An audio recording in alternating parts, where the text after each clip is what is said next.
Salamlar hər kəsə. Bugün dərsimiz oksidlərin təsnifatıdır. Bildiyimiz kimi oksidlər turşularla əsaslanan reaksiyaya daxil olaraq duz əmələ gətirirlər.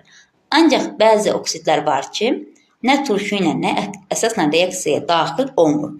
Ona görə oksidlərin təsnifatı iki yerə ayrılır. Duz əmələ gətirən oksidlər, duz əmələ gətirməyən oksidlər. Gəlin birinci baxaq, duz əmələ gətirməyən oksidlər hansılardır? Duz əmələ gətirməyən oksidlər qeyri-metalların əmələ gətirdiyi oksidlərdir. Karbonun əmələ gətirdiyi oksid, karbon monoksid, azotun əmələ gətirdiyi oksid, azot monoksid, silisiumun əmələ gətirdiyi oksid, silisium monoksid, bir də diazot monoksid olasıdır. Baxın, bu oksidlərdə qeyri-metalın sayı oksigenin sayına bərabərdir.